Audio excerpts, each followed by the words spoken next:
Thank you. And again, that was a tune we wrote called Starvation. Yes, we are going to show while Dave walks back in the frame. Please hit the subscribe button this time. It may cost a little bit of money, but hey, what's the price for this kind of sexiness? Anyway, definitely it's going to support the AFK Tavern and not this. It does actually just literally go to them. We don't do anything except kind of sit here and wave our arms around.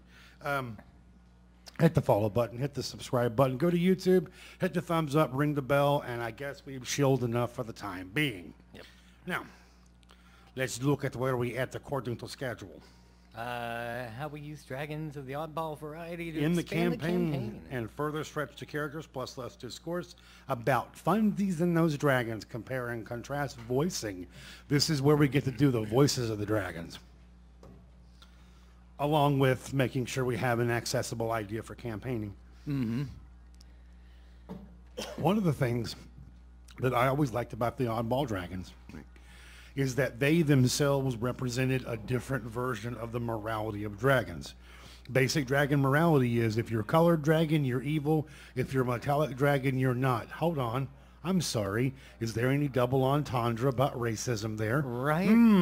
Anyway, so you... Which begs the question, why couldn't you have a good aligned red dragon? You can do whatever the hell you want to if you're Right? the DM. Exactly. I mean, you could have a red dragon that's forsaken Tiamat and decided that he wants to do his own thing, and maybe it's musical theater.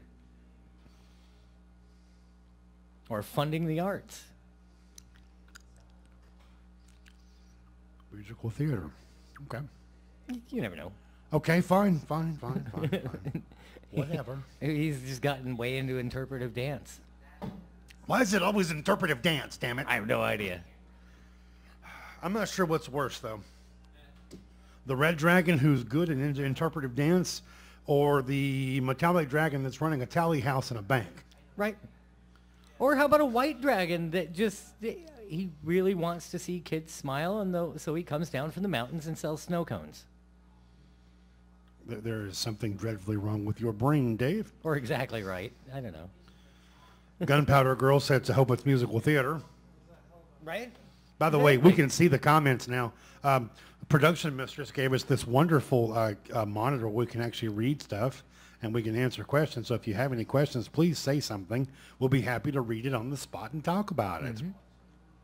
Now, one of the things that I like about the neutral dragons is the neutral dragons give us an opportunity to do something besides red, blue, white, green, black, gold, silver, bronze, copper, or brass. I have been in a couple of settings with other DMs where, for lack of a better term, where there were no metallics, there were no chromatics. There were gem dragons, there were odd... All the dragons represented a material. You know, there was an iron dragon, there was a copper dragon, there was a gold, a silver, there was also a water dragon, there was also a forest dragon. And what he did was he dumped all the conventions on their heads. So you have all these dragons, and he included the odd neutral ones, you know, Pearls and Jakeith and that kind of thing. Whose phone is going off? It's Trish's, never mind. Anyway, so it's probably the fairy dragon screwing with us. Anyway, so he took all the convention, he turned it on its head. One of the things that I thought was funny was in that particular game, all the dragons were animalistic.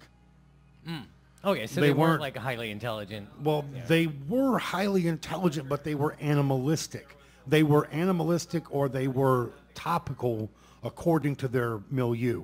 If you had a dragon who was a forest dragon, he was very in touch with nature. He was very in tune with the animals of the forest. He gave a rat's ass less about your cities or whatever else. Right. He didn't know anything of that crap. This is what I know right here. And if you're going to go stomping around in here and screwing up my forest, you and I are going to have a talk. Yeah, and that was the way he did it, which I thought was fun because it wasn't the same old shit over and over and over again. Right. Which is a note, by the way. Anybody who's watching any of this anytime, anywhere, take the rule book outside and piss it out as you burn it, okay? Because it's completely irrelevant. All right, you do whatever the hell you want to do as the DM. Right. If you want dragons, if you want every dragon in the world to be a variety of fairy dragon with a high-pitched voice who walks around farting rainbows and sparkle dust, feel free to do it, okay?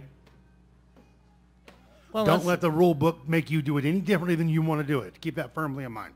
That was a so that was one of the things I enjoyed seeing when I first opened the Player's Handbook for 5th edition. Right there at the beginning, they've got Rule 0 there, which is, you know, it's the DM's game, it's your game, it's you do what you want. These are just guidelines. Right.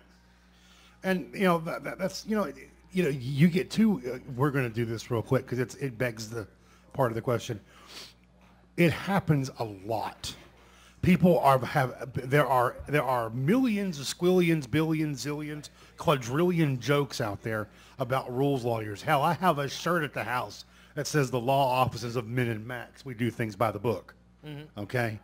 And I like the shirt. It's a great joke. However, it's utter and absolute bullshit,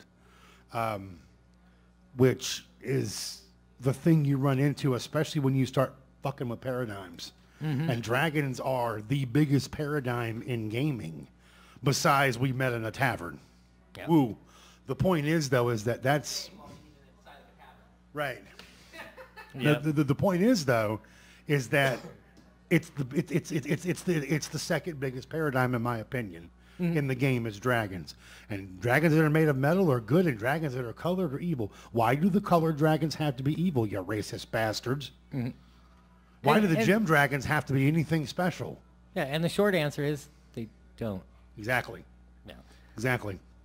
Yeah, and it's always, I think it's always a good thing to do in a game to kind of like get rid of some tropes or throw them in a different direction. Like, it was kind of a fun thing in my Wednesday game. They watched some vampires jump out the windows in broad daylight, unharmed. So they've got a lot of questions. They're going, wait a second. I thought vampires, you know, the lore says that, you know, they burn up in the daylight. Aren't you here to bite me? No, we're here to talk to you about converting to vampirism. And But I thought you bit people. Those are harmful stereotypes. We have pamphlets. Right? May we come in? But they figured out after a while that, at first they thought, okay, maybe there's something special about these vampires. And right. No, there's not. It's just that the sunlight in Barovia is just not strong enough to harm them. Well, stop and think about it, too. Strahd wandered around all day long, too. Mm-hmm. So did Jandra Sunstar. Of course, he's an elven vampire, but let's not get into that discussion. That's a different... But he couldn't normally walk around in daylight before either. He couldn't, but that was because he was in Forgotten Realms.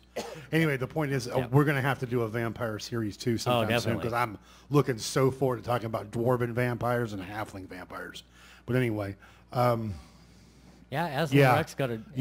I tell you what, the most terrifying vampire in any one of the damn books I found was a fucking Kender vampire. Oh, yeah, that's been done. Yeah, that was in Ravenloft. Sithicus, to be exact. Yep. Lord Soth's realm. Yep. But what was it? Aslan Rex, his blacksmith is a dwarven vampire. Well, I mean, if you're going to get a blacksmith, get the fucking best, right? Yep. Get one 5,000-year-old undead dwarf. Right. Who doesn't need to sleep or eat anymore. Especially because you need armor for your death knights and stuff. I know, right? And whatever you got laying around. Man, I don't even want to get into that. That just sounds like so much overpowered bullshit. Oh, you know what? I just remembered something. We were talking about that, about the rule book, taking out and burning it and pissing it out. Mm-hmm. When I said the most oddball dragon that I used was the Amphidragon, the most oddball dragon I ever came across in my life. Now, understand the setting here, okay? Mm-hmm. I am 19 years old. Mm-hmm. I'm living in South Carolina. I'm down there where if you don't drink Budweiser and you don't have sex with your sister, then you ain't no friend of mine. And I mean, I make the joke, the Bibles and the banjos fly by randomly. And I can make that joke because I grew up in the South, damn it. But anyway, we're playing this game, and Dale White, the most unconscionable ball breaker DM of my entire life, who is the biggest son of a bitch in the world. When you want to do this, what does the rule book say? Well, I know what the rule book says, but what does the book say? Oh, God damn it. Anyway, that was the most of what I ran across. So we ran across a dragon one time, and it was a red dragon. and it was very slim. And red dragons are usually very big and very beefy and very powerful. Yeah.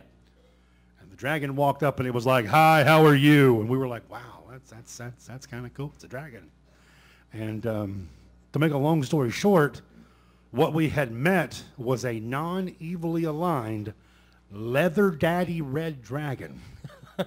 Okay. Okay, like we came across him, and he was wearing his little red leather hat. So you met Rob Halford in his natural form. Pretty much. Okay. Yeah. But I swear to God, I thought I was going to have a stroke. I was like, what do I do now? And Dale was like, "What do you do now?" I was like, "I don't want to talk about this anymore." But that was probably the oddest dragon I've ever had tossed in my face. Okay? And again, I used the Amphidragon against somebody else. That was really me pissing in someone's Cheerios because they pissed in mine. But that's, Sure, you know. as you do. But it was an interesting whole setting as far as that goes. I don't know. Some of my favorite ways to use dragons in a campaign, though, are not as a monster they're going to fight, but more as a sort of an encounter they need to overcome. Mm-hmm. Especially when it's one where they're way outclassed. Like, they're never going to beat this dragon in a fight. They need to figure out another way to come out of this alive. And I think it challenges your players, and it creates an opportunity for interesting role playing. You know what was funny? I remember a long time reading about Rob Salvatore and his group of players when he was writing the Crystal Shard and the Icewind Dale trilogy and all the Dritz books. And there's a scene that a lot of people don't remember. It's a scene where Catterley creates a chariot of Sustar, which is a flaming chariot pulled by flying, flaming horses. And he gives it to Brunor and Cadibri to take it back, to make it back to a certain location by a certain time frame. And they jump in the chariot, and Brunor snaps the reins, and they take off in the air, and they're going just balls to the walls fast through the clouds. And there's this giant gold dragon flapping its way above the clouds. And it looks down, and it sees this bright ball of fire going by, and it thinks, "I got to kick someone's ass now." And it drops down the clouds, and it looks, and what it sees is a giant flaming chariot pulled by a dwarf whose head's barely above the edge, flaming horns, and a girl with red hair hanging on for dear life. And the chariot blows by the dragon, and the dragon looks up and goes, "Peoples," and flies off. And that, to me, was the epitome of an amazingly cool encounter with a dragon that had absolutely nothing to do with combat, right? Just, the hell are you doing? Okay, never mind. Which is probably what a gold dragon would do if faced with that particular situation. So, yeah, it takes one look at it and goes, that doesn't look too nefarious. I'm going to allow this. That's going to be an interesting conversation for another day. Right. Now, Dave, I'm going to go potty, and you get to play. All right.